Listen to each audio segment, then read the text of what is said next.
रक्षाबंधन 27 अगस्त को है या 28 अगस्त को?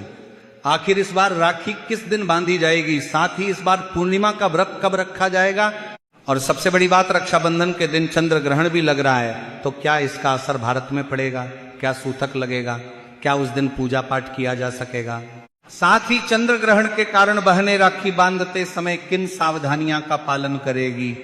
तो महाराज, अगर आपके मन में भी ऐसे ही सवाल हैं तो आज का ये वीडियो बिल्कुल भी मत छोड़ना, क्योंकि आज हम आपको रक्षाबंधन 2026 से जुड़ी एक एक महत्वपूर्ण बात अच्छे से बताने वाले हैं कि पूर्णिमा तिथि कब शुरू होगी, कब समाप्त होगी, पूर्णिमा का व्रत किस दिन रखना है, रक्षाबंधन किस दिन मनाना है, राखी बांधने का शुभ समय क्या रहेगा, चंद्रदेव को अर्घ्य कब देना है, चंद्र ग्रहण कितने बजे होगा और भारत में उसका क्या प्रभाव रहेगा, राखी की थाली में क्या क्या रखना चाहिए, भाई को राखी बांधते समय किन बातों का ध्यान रखना चाहिए, अगर भाई दूर रहता है तो क्या करना चाहिए, मासिक धर्म के समय बहन राखी बांध सकती है या नहीं, भाई को बहन को क्या देना चाहिए, क्या ऑनलाइन भी उपहार या दक्षिणा दी जा सकती है, और रक्षाबंधन के दिन कौन से काम करने चाहिए तथा किन बातों से बचना चाहिए, इन सभी सवालों के जवाब आपको इसी एक वीडियो में मिलेंगे।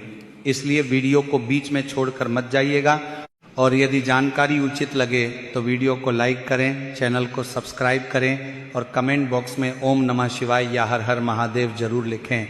तो महाराज, सबसे पहले उस सवाल का जवाब जानते हैं जिसे लेकर इस समय बहुत से लोगों के मन में भ्रम बना हुआ है कि आखिर रक्षाबंधन 2026 में 27 अगस्त को है या 28 अगस्त को?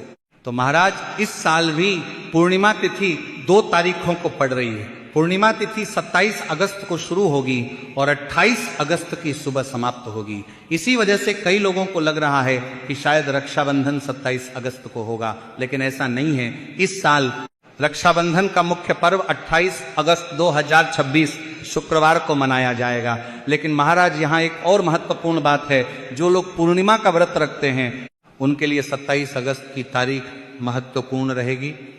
इसलिए 27 और 28 अगस्त को लेकर जो भ्रम है उसे हमें पूर्णिमा तिथि और रक्षाबंधन की परंपरा को समझकर दूर करना होगा।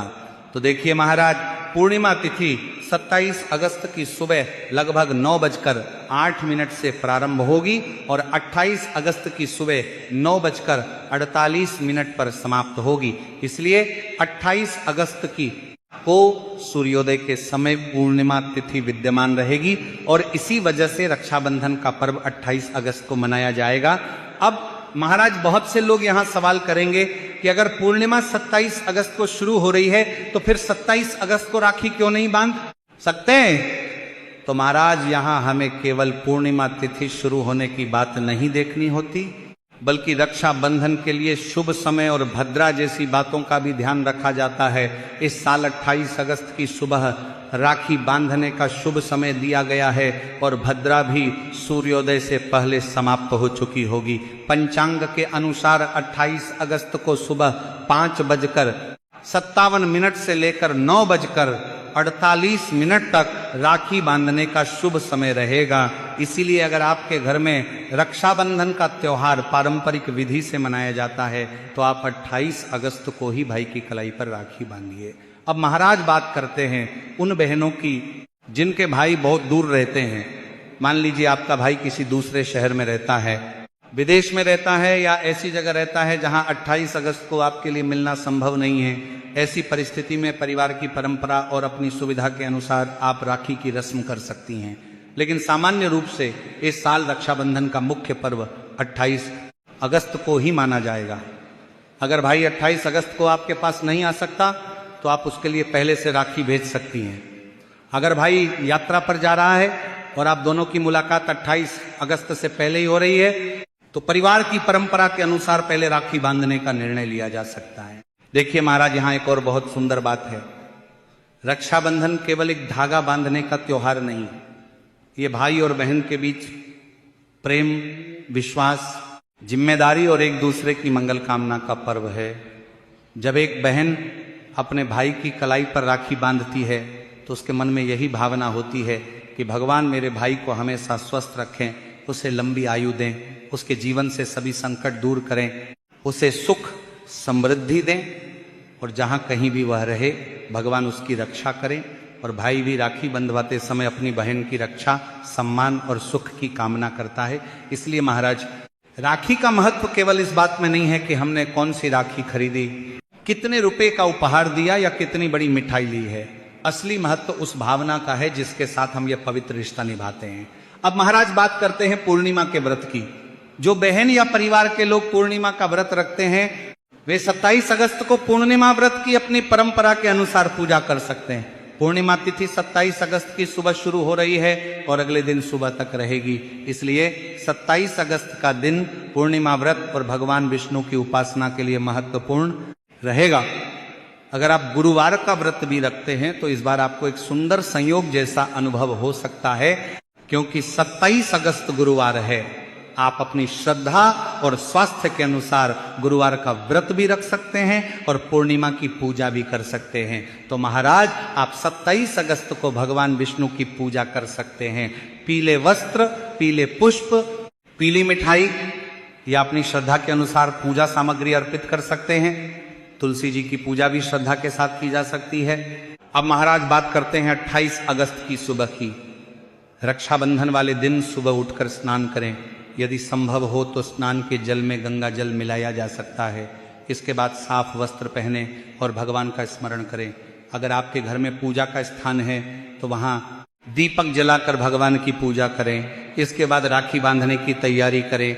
राखी की थाली को साफ सुथरा रखें, थाली में राखी रखें, रोल या कुमकुम रखें, अक्षत यानी चावल रखें, पुष्प रखें, मिठाई रखें। अपनी परंपरा के अनुसार दुर्वा रख सकते हैं, जल भी रख सकते हैं, साथ ही अपनी थाली में नारियल भी रखें। अब जब भाई को राखी बांधने बैठें तो कोशिश करें कि स्थान साफ सुथरा हो, आसन बिछाकर बैठ सकते हैं। बहुत से परिवारों में भाई और बहन दोनों के सिर पर कपड़ा या दुपट्टा रखने की भी परंपरा होती है। यदि आपके परिवार में ऐसा किया जाता है तो आप कर सकते हैं। इसके बाद बहन भाई को तिलक लगाए, अक्षत लगाए और उसकी कलाई पर राखी बांधे।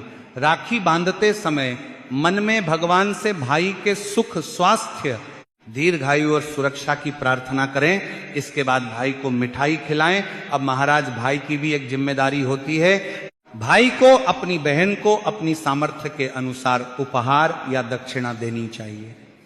यह जरूरी नहीं कि कोई भाई बहुत महंगा उपहार ही दे। कोई 1 रुपया देता है, कोई 2 रुपये देता है, कोई अपनी क्षमता के अनुसार कपड़े देता है, कोई मिठाई देता है और कोई अपनी बहन की जरूरत की वस्तु देता है। सबसे महत्वपूर्ण बात है भावना। अगर आपकी बहन आपसे दूर रहती है तो आप ऑनलाइन भी अपनी क्षमता के अनुसार उसके खाते में पैसे भेज सकते हैं या कोई उपहार भेज सकते हैं। इसमें भी कोई जबरदस्ती नहीं होनी चाहिए। साथ ही बहन को भी भाई से मांगकर उपहार नहीं लेना चाहिए। अब महाराज, एक और बहुत महत्वपूर्ण बात, अगर किसी बहन का भाई बहुत दूर है तो क्या वह भगवान को राखी बांध सकती है? जी हाँ, बहुत से परिवारों में भगवान श्री कृष्ण, गणेश जी या अपने इष्ट देव को भाई के रूप में मानकर राखी अर्पित करने की परंपरा है। अगर आपका भाई विदेश में है, किसी दूसरे शहर में है या किसी कारण से आपके पास नहीं आ सकता, तो आप अपने घर में भगवान के सामने राखी रखकर अपने भाई के लिए प्रार्थना कर सकती हैं। आप अपने भाई को फोन या वीडियो कॉल करके भी शुभकामना दे सकती हैं, क्योंकि दूरी रिश्ते को कम नहीं करती। अब महाराज, रक्षाबंधन के दिन एक और सुंदर परंपरा है, भाई के मुख को मीठा कराना। राखी बांधने के बाद बहन भाई को मिठाई खिलाती है और भाई भी बहन को मिठाई या अपनी सामर्थ्य के अनुसार कोई उपहार देता है। कई घरों में इस दिन खीर, पूरी, सब्जी, मिठाई और तरह तरह के पकवान बनाए जाते हैं। घर में आने वाले मेहमानों को भी प्रेम से भोजन कराया जाता है। लेकिन यहाँ भी कोई मजबूरी नहीं है। अगर किसी परिवार की आर्थिक स्थिति ऐसी नहीं है कि बहुत सारे पकवान बनाए जा सकें, तो साधारण भोजन से भी त्योहार पूरी श्रद्धा के साथ मनाया जा सकता है। अब महाराज बात करते हैं पूर्णिमा की कथा और पूजा की। अगर आप 27 अगस्त को पूर्णिमा व्रत रखते हैं तो अपनी परंपरा के अनुसार भगवान विष्णु की पूजा करें, कथा सुने या सुनाएं। यदि 27 अगस्त को पंडित जी उपलब्ध नहीं है तो अपनी सुविधा के अनुसार 28 अगस्त को भी कथा का आयोजन किया जा सकता है। परिवार की परंपरा और स्थानीय पंचांग के अनुसार समय निर्धारित किया जा सकता है। पूर्णिमा के दिन भगवान विष्णु और माता लक्ष्मी की पूजा करने की परंपरा भी कई परिवारों में है। तुलसी जी की पूजा भी श्रद्धा के साथ की जाती है। पीले फूल, पीले वस्त्र या पीली मिठाई भगवान को अर्पित कर सकते हैं। इसके बाद अपनी सामर्थ्य के अनुसार दान करें। अब बात करते हैं पूर्णिमा व्रत खोलने की। जो लोग 27 अगस्त को पूर्णिमा का व्रत रखते हैं वे अपनी परंपरा के अनुसार शाम को चंद्रदेव को अर्घ्य देकर व्रत खोल सकते हैं। लेकिन यहाँ एक बात ध्यान देने योग्य है कि स्थानीय पंचांग और आपके क्षेत्र के चंद्रोदय समय में थोड़ा अंतर हो सकता है, इसलिए अपने शहर के पंचांग के अनुसार चंद्रोदय का समय देख लेना बेहतर रहेगा। अब महाराज इसी से जुड़ा हुआ सबसे बड़ा सवाल आता है, चंद्र ग्रहण का क्या होगा? क्योंकि इस साल रक्षाबंधन के आसपास चंद्र ग्रहण की चर्चा बहुत ज्यादा हो रही है। कई बहनों को चिंता है कि कहीं रक्षाबंधन के दिन ग्रहण होने की वजह से पूजा पाठ बंद तो नहीं रहेगा, क्या घर में खाना बनाना बंद करना होगा, क्या मंदिर बंद रखना होगा, क्या राखी नहीं बांध सकते? तो महाराज सबसे पहले घबराने की बिल्कुल जरूरत नहीं है, क्योंकि 28 अगस्त 2026 को आंशिक चंद्र ग्रहण होगा, लेकिन यह ग्रहण भारत से दिखाई नहीं देगा। खगोलीय गणना के अनुसार ग्रहण का मुख्य चरण उस समय होगा जब भारत में दिन रहेगा, और भारत उस समय ग्रहण को देख पाने वाले क्षेत्र में नहीं होगा। इसलिए भारत में इसे लेकर सामान्य रूप से घबराने की जरूरत नहीं है।